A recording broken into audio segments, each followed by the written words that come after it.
यहां का अगर पोटेंशियल हम v माने और ये डिस्टेंस हम dx माने, क्या माने dx, तो आपको मालूम है कि इस q की वजह से यहां जो पोटेंशियल होगा उसके बाद जैसे जैसे आप आगे बढ़ते जाओगे पोटेंशियल कम होता चला जाएगा। क्यों? क्योंकि जैसे जैसे डिस्टेंस बढ़ती चली जाएगी सोर्स चार्ज से वैसे वैसे पोटेंशियल कम होता जाएगा। तो मान लेते हैं कि dx डिस्टेंस के बाद इसका पोटेंशियल बचता है v minus dv।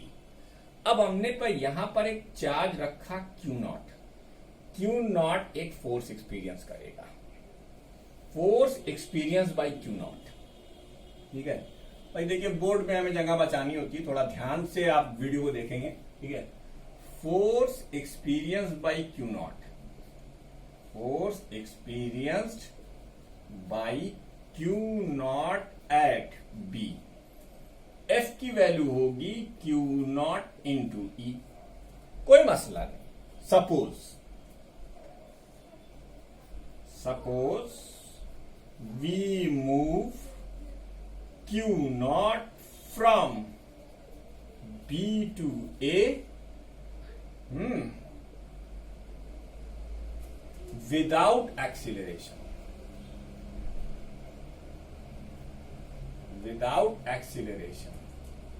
then work done। भाई आपका जो डिस्प्लेसमेंट है वो लेफ्टवर्ड है और आपका जो फोर्स है वो राइटवर्ड है, इसलिए जब आप वर्क डन लिखेंगे dw तो आप लिखेंगे F dot dx, that is F dx cos 180 degree, यानी F dx माइनस F की वैल्यू वापस कर दीजिए। F की वैल्यू आपने क्या निकाली है? Minus Q0 E into dx, ये हो गया dw। ठीक है, अब dw डिवाइडेड बाई Q0 करिए, यहां क्या बचा? Minus E into dx। dw by Q0 ये क्या है?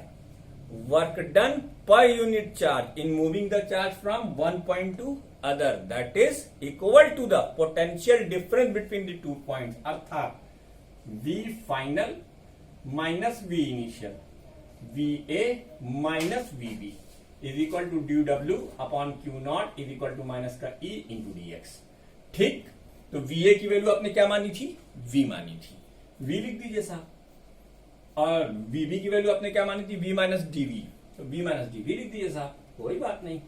और यहां पे लिखिए माइनस का E इंटू dx। जैसे ही ये माइनस साइन इंसर्ट करोगे ये माइनस का भी हो जाएगा और ये प्लस का dv हो जाएगा, यानी ये v से ये v कैंसिल हो जाएगा। अब बचा क्या? प्लस dv, यानी dv is equal to minus का e into dx, that is dv upon dx is equal to e। और आपको अच्छे से मालूम है, मैंने क्लास 11th में पोटेंशियल ग्रेडियंट के बारे में आपको बताया था कि जब कोई फिजिकल क्वांटिटी डिस्टेंस के साथ वेरी करती है तो हम उसे ग्रेडियंट के नाम से जानते हैं। इसके नाम से जानते हैं ग्रेडियंट। तो पोटेंशियल वेरी कर रहा है किसके साथ? डिस्टेंस के साथ। ये dv बाई dx क्या देता है आपको? Electric field at the point देता है।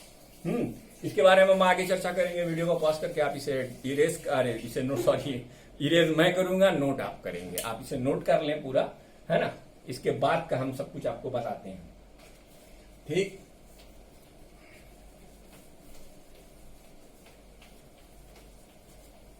अच्छा भाई, क्या माजरा है?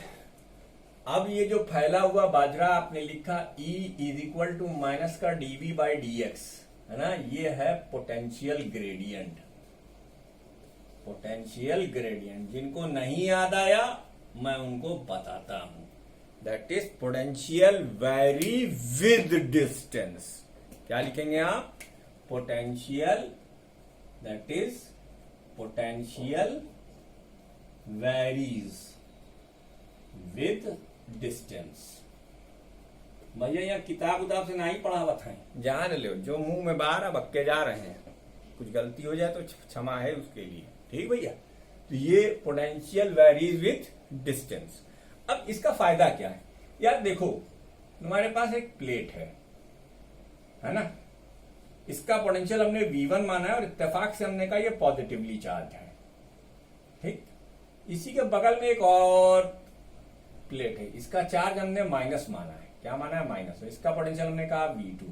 इन दोनों के बीच की डिस्टेंस डी है। तो अब तो तुम्हें इतने पुराने हो चुके हो इलेक्ट्रिक फील्ड को डील करते करते कि तुम्हें अच्छे से मालूम है कि यहां अगर कोई इलेक्ट्रिक फील्ड एग्जिस्ट करेगी तो उसकी जवाबदेही इन दोनों के ऊपर है, और इलेक्ट्रिक फील्ड की डायरेक्शन जो होगी वो पॉजिटिव से निगेटिव चार्ज की तरफ होगी, दैट इज ई। ये ई है।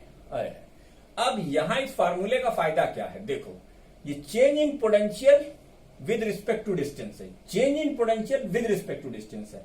तो जब हम डी डिस्टेंस ट्रैवल कर लेंगे तो V1 से पोटेंशियल कितना हो जाएगा, V2 हो जाएगा। यानी यहां पर हम डायरेक्टली E बराबर लिख सकते हैं V1 minus V2 upon D. ये क्या है, volt per metre. As I told in the beginning of electric field chapter, उस समय मैंने आपसे कहा था कि ना सिर्फ न्यूटन पर कूलम ही यूनिट होती है SI, जबकि वोल्ट पर मीटर भी होती है। ये यहां से आ गया। अच्छा, इसका बहुतायत हम इस्तेमाल इस रूप में करेंगे, V1 minus V2 is equal to delta V is equal to E into D. D क्या है बेटा, डिस्टेंस है, और E क्या है, इलेक्ट्रिक फील्ड है। इसका एक दूसरा एस्पेक्ट देखो, इसका एक दूसरा एस्पेक्ट ये देखो कि हम इसको ऐसे भी लिख सकते हैं, V initial minus V final limit. आपको मालूम है यार, ये सब मैं बहुत अच्छे से 11th में डील कर चुका हूं, चाहे आप बायो लियो चाहे मैथ्स, मुझसे इसे मतलब नहीं। मैंने 11th पे आप लोगों को इंटीग्रेशन डिफरेंशिएशन बहुत कायदे से पढ़ाया है, ईमानदारी वाली बात है, ठीक है। V initial V final dV is equal to minus times E as a function of x into dx। यहां पर x इनिशियल से x फाइनल रखा जाएगा, यानी आप लिख सकते हैं V final minus V initial is equal to minus का integration of xi to xf ex into dx। ठीक, ये और हो गया। और इसका एक एस्पेक्ट देखो, इसका एक और एस्पेक्ट देखो, इसका एक और एस्पेक्ट क्या दिखाता है, जैसे मान लो तुमने एक ग्राफ ड्रॉ किया, ठीक, ग्राफ के इस एक्सिस पर x है और इस एक्सिस पर v है, यानी ये ग्राफ किसके किसके बीच में है, पोटेंशियल और डिस्टेंस के बीच में एक टेढ़ा सा ग्राफ आया, ठीक। ये ग्राफ इर्रेगुलर शेप है इसका। अब आपसे किसी पार्टिकुलर पॉइंट पर इलेक्ट्रिक फील्ड की वैल्यू अगर पूछ ली गई, सबसे आसान तरीका बता रहा हूं कि अगर किसी पार्टिकुलर पॉइंट पर इस ग्राफ में इलेक्ट्रिक फील्ड की वैल्यू पूछ ली गई तो आप कैसे कैलकुलेट करोगे।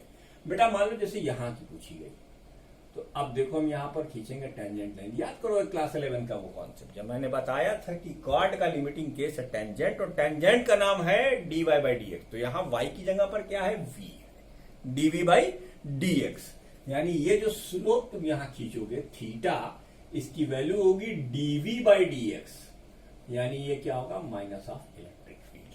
तो इसका मतलब क्या हुआ, the slope of the graph of vx curve gives us the negative of electric field at that point. ये रिलेशन हो गया। The slope of the graph, the slope of the vx graph at any point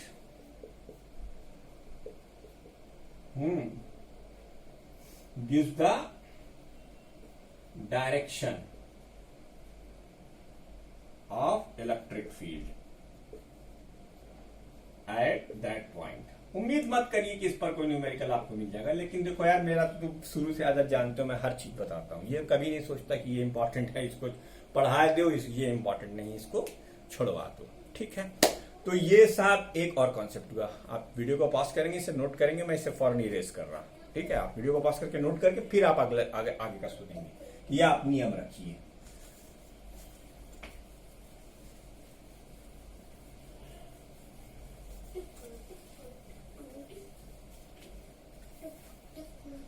अगला concept क्या है, अगला concept देखते हैं जरा। एक घटना पर विचार, इक्विपोटेंशियल सरफेस, इक्विपोटेंशियल सरफेस,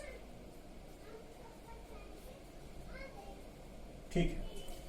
इसके बारे में मैं कुछ लिखूं उससे पहले मैं तुम्हें एक कॉन्सेप्ट सिखाना चाहूंगा। देखो एक प्रैक्टिकल कॉन्सेप्ट देखो, जैसे मान लो ये एक पॉइंट है, इस पर एक चार्ज आपने क्यों रखा, r डिस्टेंस पर एक पॉइंट है, ठीक है। तो क्वाइट ऑब्वियस है कि इसकी वजह से यहां पर एक पोटेंशियल डेवलप होगा जिसकी वैल्यू के क्यू अपॉन आर होगी। अब बार बार मुझसे मत लिखवाओ, के की वैल्यू 1/4πε0 है, ठीक है। वैसे ही अगर आर डिस्टेंस पर वो पॉइंट इधर हो तब भी वहां वैल्यू यही आएगी, के क्यू बाई आर। और अगर ये पॉइंट यहां हो तो भी के Q by are.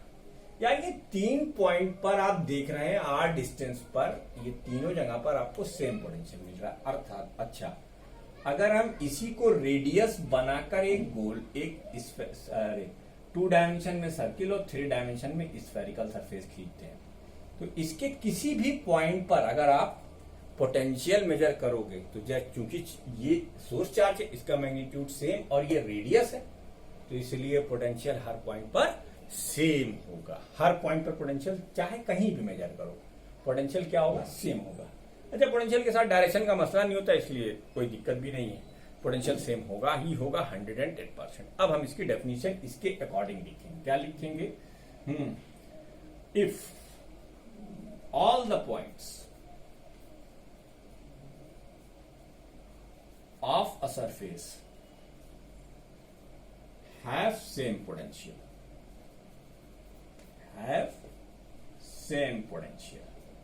then surface is known as equipotential surface। Surface कैसा होता है? Equipotential surface. ये एक इक्विपोटेंशियल सरफेस, पहली डेफिनेशन। दूसरी क्या हो सकती है इसकी? और the locus of all points, the locus of all points having same potential, having same potential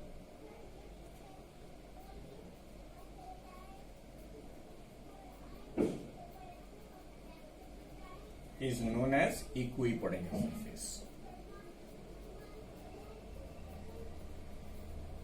ठीक है, तो एक ऐसा सरफेस जिसके सभी पॉइंट पर सेम पोटेंशियल हो उसे हम इक्विपोटेंशियल सरफेस कहते हैं। क्यों बताया है बताता हूं।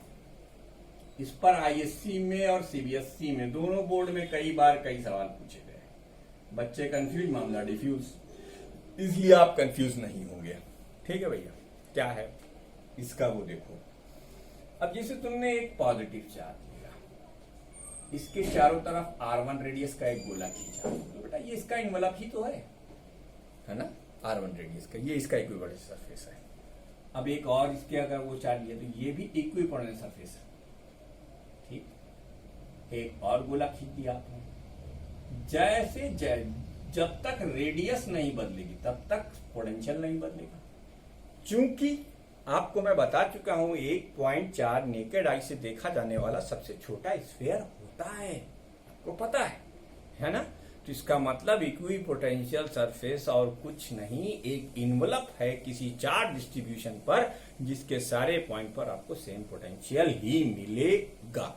अब ये चाहे पॉजिटिव चार्ज हो और ये चाहे निगेटिव चार्ज हो, इसके लिए भी आपको इक्विपोटेंशियल सरफेस ऐसे ही खींचना पड़ेगा। ठीक, ये इसका इक्विपोटेंशियल सरफेस है। जब तक 2 डायमेंशन में रहेगा तब तक आप उसे क्या कहेंगे? तब तक आप उसे कहेंगे सर्कुलर। जैसे ही 3 डायमेंशन में आएंगे उसे आप क्या कहेंगे? स्फेरिकल। ये आपको पता है। ठीक है, इसमें जो 2 इंपॉर्टेंट इक्विपोटेंशियल सरफेसेस हैं जो ड्रॉ कराए गए एग्जाम में, वो हम आपके सामने डिस्कस करेंगे। आप इसको तो पहचानते ही होंगे, ये प्लस और ये माइनस अगर कहीं रखा हो तो इसे आप क्या कहते हैं? डाइपोल कहते हैं। ठीक, दोनों का इक्विपोटेंशियल सरफेस हमने खींच रखा। खींचो भैया, पहले तो खींचो दोनों का, आराम से खींचना, कोई जल्दी नहीं। ठीक, 2 इसका खींचा इक्विपोटेंशियल सरफेस, 2 इसका खींचा इक्विपोटेंशियल सरफेस। ठीक, एक और खींच लो भैया ऐसे, एक इसका और खींच लो भैया ऐसे। ठीक, अब एक जो इसमें ये वाला अगर तुमने नहीं खींचा तो ये कल्याण हो जाएगा। ये वाला एक सरफेस, ये है इसका इक्विपोटेंशियल, ये equipotential surface of electric dipole है। Equipotential surface of electric dipole. एक तो ये पूछा गया दोस्त। अब एक और चीज पूछी गई, मैंने आपसे क्या कहा? इन्वलप होता है। और कुछ भी नहीं। What is this? This is envelope है, तो इनवलप है ये और नथिंग इज दैट। तो इसमें घबराने की जरूरत नहीं है, बस आपको अपने दिमाग से सोचना है कि आप अपने चार्ज डिस्ट्रीब्यूशन को किस तरीके से ढांकेंगे। अब जैसे मान लीजिए कि आपके पास एक लाइन ऑफ चार्ज है, तो लाइन ऑफ चार्ज का सबसे अच्छा सरफेस क्या आपको मैंने बताया था गॉस थ्योरम में? सिलेंड्रिकल। तो इसका मतलब लाइन ऑफ चार्ज का इक्विपोटेंशियल सरफेस कंसेंट्रिक सिलेंडर्स होंगे। क्या होंगे? Concentric cylinders. ठीक है, तो जैसे ये मान लो, चलो तुम्हारे लिए हम ये भी खींच देते हैं, तुम भी क्या याद करोगे? ये लाइन ऑफ चार्ज। अब अगर इसका तुम्हें इक्विपोटेंशियल सरफेसेस खींचने हैं तो ये कंसेंट्रिक सिलेंडर्स होंगे। एक सिलेंडर खींचा, बहुत बढ़िया भाई, ठीक है, फिर एक और खींच दिया, कंसेंट्रिक सिलेंडर्स। बढ़ाते जाओ आराम से, ठीक है, कोई मसला नहीं है। ठीक, ये कंसेंट्रिक सिलेंडर। जो इंपॉर्टेंट मैं बताना चाह रहा था वो ये है, आप इसे भी अच्छे तरीके से पहचानते हो। ये क्या है बेटा? ये इलेक्ट्रिक फील्ड लाइन्स है, यूनिफॉर्म और पैरेलल। क्या है ये? इलेक्ट्रिक फील्ड लाइन है, यूनिफॉर्म और पैरेलल इलेक्ट्रिक फील्ड लाइन्स है। बात समझ में आ रही है ना? ठीक, इसका इक्विपोटेंशियल सरफेसेस कैसा होगा? आप देखो, इसको हम 3 डायमेंशन में इमेजिन करते हैं। ये उंगली, ये उंगली, ये इलेक्ट्रिक फील्ड लाइन्स है। देख लीजिए आप अपनी तरफ से, ठीक है। अब इसका जो इन्वेलप होगा वो ऐसे तो होगा। बात समझ में आई? इसका मतलब इसको कंटेन करने वाला एक रेक्टेंगुलर सरफेस ऐसा होगा। तो यानी यूनिफॉर्म इलेक्ट्रिक फील्ड का जो इक्वी पोटेंशियल सरफेस होता है वो कुछ यूं होता है, एक ऐसा सरफेस जिसके सारे पॉइंट पर सेम पोटेंशियल हो, इसे हम इक्वी पोटेंशियल सरफेस कहते हैं। समझे बाबू भैया? ये देखो, ये इसका equi potential surface of uniform electric field है। तो आपको ये पांचों याद रखना है। अब इसकी हम कुछ प्रॉपर्टीज बताएंगे, फिर इसका सवाल बताएंगे। घबराइए नहीं, सब होगा, यही होगा। तो इसे आप वीडियो को पॉज करके इसे भी नोट कर लीजिए, मैं एक बार लुक दे देता हूं आप, ठीक है। अब हम आगे बढ़ते हैं। हम लोग अगला जो टॉपिक करेंगे इसी के ऊपर, properties of equipotential surfaces. फिर हम इसके 2-3 सवाल देखेंगे जो कि बोर्ड में आए हुए हैं।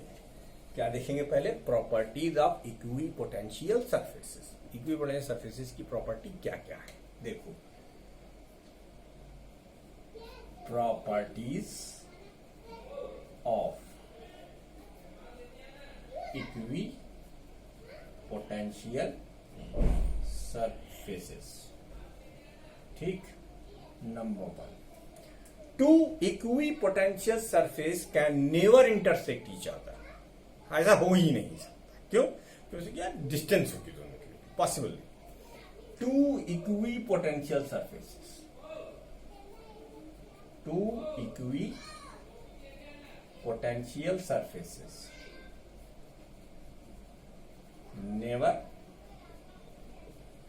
Intersect each other.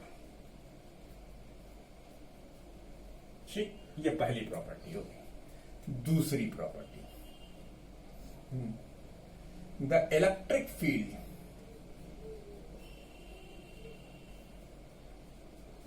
is always perpendicular to the equipotential surface. Equipotential surfaces. ठीक, इसकी तीसरी property, closer the equipotential surfaces, stronger will be the electric field and vice versa. Closer the equipotential surfaces, stronger will be the electric field and vice versa. Stronger will be electric field and vice versa. अर्थात दूरी बढ़ती जाएगी, equipotential surfaces के बीच की distance बढ़ती जाएगी, electric field भी घटती जाएगी। उल्टा रिलेशन होता है। ठीक है, closer the equipotential surfaces stronger will be electric field and vice versa. ठीक, मैंने जानबूझकर पॉइंट नंबर 2 को पॉइंट नंबर 4 बना देता हूं। क्यों बना देता हूं? इस देखिए, no work will be done, या आप बुक में देखेंगे तो दूसरे नंबर का पॉइंट होगा। No work will be done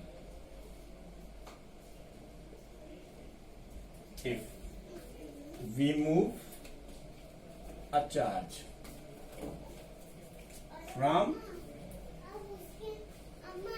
one point to another, one point to another. ठीक? No work will be done if we move a charge from one point to another.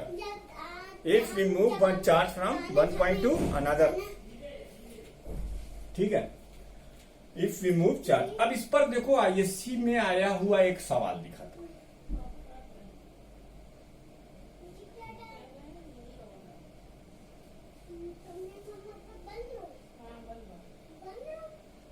देखो Q A और B दो point है, एक charge है Q naught. If we move Q naught from A to B, if we move Q naught from A to B, find work done.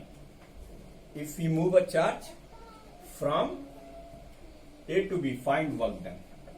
इसका solution, ये तो question हो गया, इसका सोल्यूशन देखो। सोल्यूशन भाई एक बात बताओ, ये डिस्टेंस और ये डिस्टेंस सेम होगी जैसे कि सेंटर है ये, तो as V A is equal to V B, hence W कहां से ला रहे, ए से बी तक, तो Q naught times V B minus V A, that is Q naught times V A minus V A, या Q naught times V B minus V B is equal to 0. No work will be done if we move a charge from one point to another in an electric field. Sorry, at an equipotential surface. ठीक है, अब इसके बाद अगला topic है हमारा electric potential due to dipole, a very important topic. ठीक है, तो वीडियो को पॉज करिए, इसे नोट कीजिए, फिर हम आगे बढ़ते हैं।